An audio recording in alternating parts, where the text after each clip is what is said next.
Welcome students.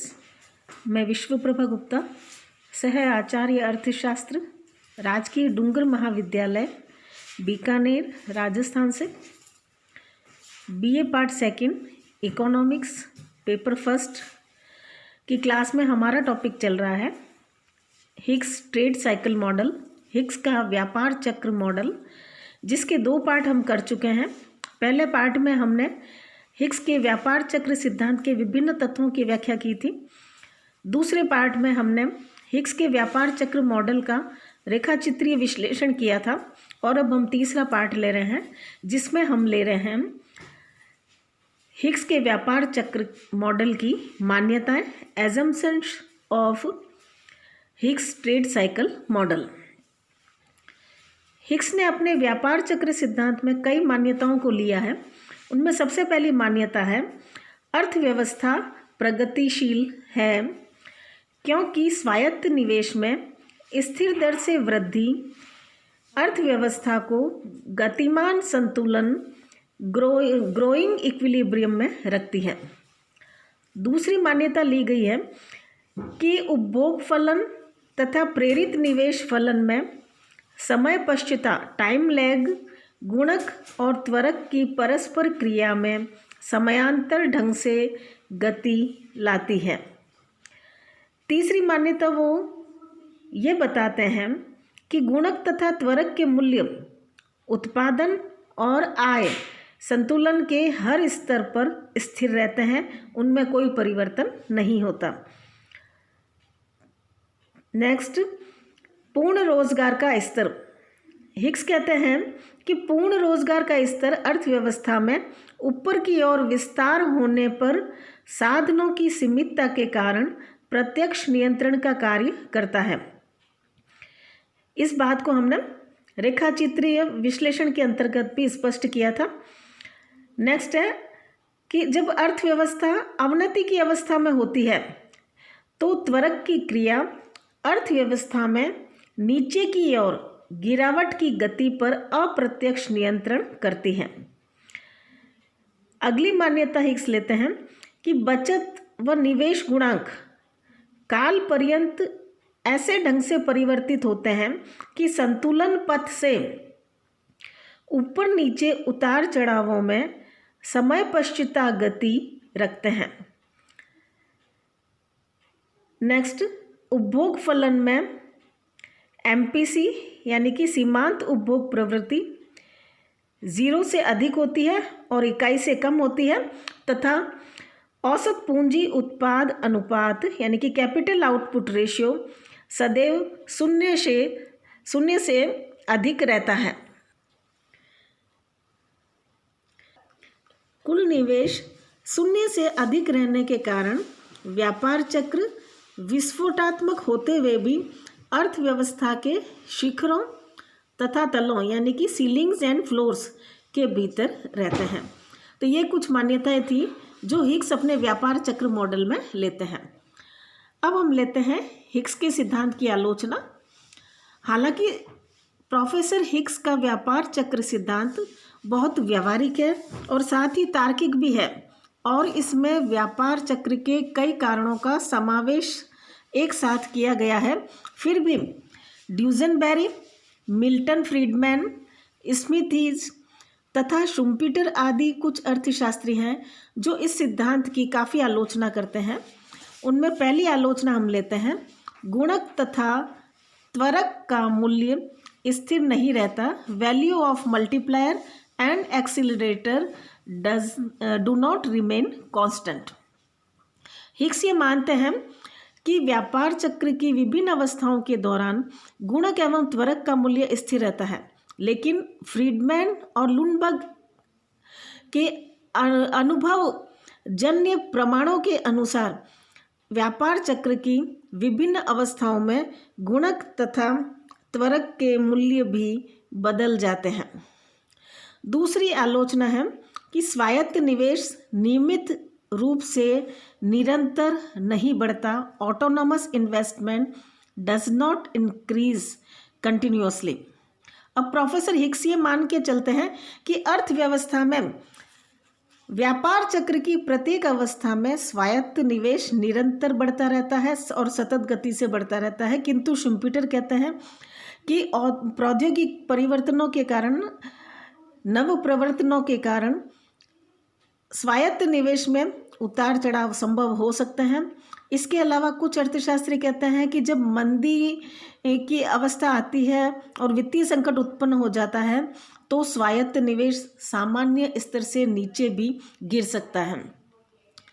इसलिए Higgs की यह बात कि स्वायत्त निवेश नियमित रूप से निरंतर बढ़ता रहता है, यह बात वो नहीं मानते हैं और इसकी आलोचना करते हैं।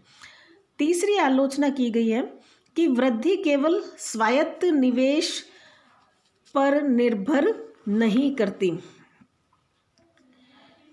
यानी कि growth not dependent only on autonomous investment. Professor Higgs ने अपने सिद्धांत में वृद्धि को स्वायत्त निवेश में परिवर्तनों पर आधारित किया है, जबकि प्रोफेसर स्मिथीज कहते हैं कि वृद्धि को केवल स्वायत्त निवेश पर निर्भर मानना उपयुक्त नहीं है। नेक्स्ट है, स्वायत्त निवेश तथा प्रेरित निवेश में भेद करना युक्ति संगत नहीं। Distinction between autonomous investment and induced investment is not feasible. Professor Higgs ने अपने व्यापार चक्र विश्लेषण में स्वायत्त निवेश को आय वृद्धि से स्वतंत्र माना है, जबकि प्रेरित निवेश को वे आय वृद्धि का फलन मानते हैं। किंतु ड्यूजनबेरी, लुनबर्ग आदि अर्थशास्त्री इस भेद को युक्ति संगत नहीं मानते हैं, क्योंकि वे कहते हैं कि प्रत्येक निवेश अल्पकाल में स्वायत्त होता है और जब दीर्घकाल आता है तो स्वायत्त निवेश का अधिकांश भाग प्रेरित निवेश हो जाता है। नेक्स्ट आलोचना, पूर्ण रोजगार का शिखर मंदी की शुरुआत की समुचित व्याख्या नहीं करता। Full employment ceiling does not give adequate explanation of the onset of depression. Professor Duesenberry ने हिग्स की यह कहकर आलोचना की है कि पूर्ण रोजगार के शिखर पर साधनों की सीमितता निवेशों में आकस्मिक पतन लाकर मंदी की शुरुआत नहीं कर सकती, जैसे कि अमेरिका में 1953-54 की जो मंदी थी वह साधनों की कमी के कारण नहीं आई थी। नेक्स्ट, व्यापार चक्र के तल और निम्न मोड़ बिंदु की व्याख्या संदेहास्पद। Explanation of floor and lower turning point doubtful. Professor Higgs के अनुसार स्वायत्त निवेश ही व्यापार चक्र को धीरे धीरे तल की ओर गति प्रदान करता है और उसमें वृद्धि से ही तल पर निम्न मोड़ बिंदु आता है, टर्निंग पॉइंट आता है। लेकिन प्रोफेसर हैरड तल पर स्वायत्त निवेश में वृद्धि पर अपना संदेह प्रकट करते हैं और फिर यह अनुभवजन्य प्रमाण से सिद्ध भी नहीं होता कि अर्थव्यवस्था में अतिरिक्त उत्पादन क्षमता के समाप्त होने पर पुनरुत्थान शुरू होता है, जबकि 19वीं शताब्दी में अमेरिका के व्यापार चक्रों का अध्ययन यह बताता है कि अतिरिक्त उत्पादन क्षमता के विद्यमान रहते हुए भी पुनरुत्थान की प्रक्रिया शुरू हो गई थी। तो यहाँ भी हिग्स की जो बात है वो संदेहास्पद साबित होती है। नेक्स्ट पॉइंट, पूर्ण रोजगार का स्तर उत्पादन पथ से स्वतंत्र नहीं होता। Full employment level is not independent of output path. पूर्ण रोजगार का स्तर देश में उपलब्ध साधनों की मात्रा पर निर्भर करता है। जब पूंजीगत स्टॉक में वृद्धि होती है तो उत्पादन का शिखर स्तर ऊपर की ओर चला जाता है और इस प्रकार उत्पादन का शिखर स्तर पूंजी स्टॉक के साथ साथ बदलता रहता है। अतः पूर्ण रोजगार स्तर को उत्पादन पथ से पृथक करना सही नहीं है। नेक्स्ट, व्यापार चक्रों के कई घटकों की उपेक्षा, neglect of many other factors of trade cycles. Professor Higgs का जो व्यापार सिद्धांत है वह एक यंत्र की भांति है, यंत्रवत है, और केवल गुणक व त्वरक की परस्पर क्रिया से उत्पन्न होकर क्रमबद्ध ढंग से चक्र के पूरा होने तक चलता रहता है। जबकि व्यापार चक्रों पर कई अन्य घटकों का भी प्रभाव पड़ता है, जैसे कि व्यापार प्रत्याशाएं और निर्णय, मनोवैज्ञानिक तत्व, मौद्रिक तत्व आदि। इसलिए इस सिद्धांत को अपूर्ण सिद्धांत भी कहते हैं, क्योंकि इसमें अन्य तत्वों की उपेक्षा कर दी गई है। नेक्स्ट और लास्ट पॉइंट, मंदी की अवस्था तेजी की अवस्था से लंबी नहीं होती। Contraction phase not longer than expansion phase. Higgs के व्यापार चक्र विश्लेषण में मंदी की अवस्था को तेजी की विस्तार अवस्था से अधिक लंबी होने की बात कही गई है, जबकि युद्धोत्तरकालीन व्यापार चक्रों में विस्तार अवस्था उसकी संकुचन अवस्था से अधिक लंबी थी।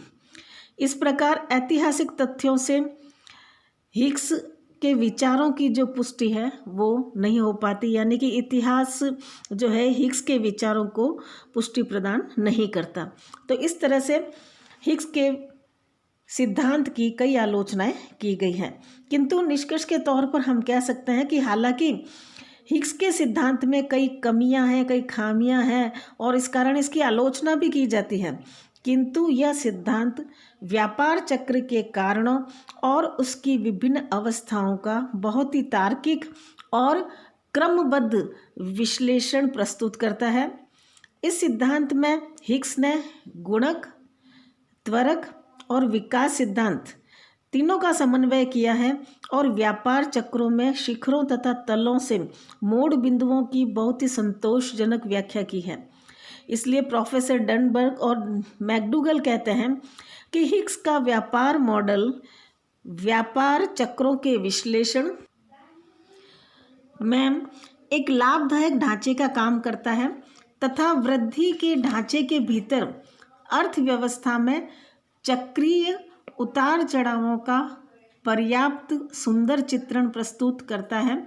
यह बताता है कि विशिष्ट रूप में पूंजीवादी अर्थव्यवस्थाओं में विस्तार के बाद अनिवार्यतः संकुचन की अवधि आती है। तो इस तरह से हिग्स के व्यापार चक्र मॉडल का बहुत महत्व है। तो यह टॉपिक हमारा खत्म हो जाता है। नेक्स्ट हम लेंगे व्यापार चक्र को किस प्रकार नियंत्रित किया जाता है, लेकिन यह हम नेक्स्ट क्लास में लेंगे। Thank you.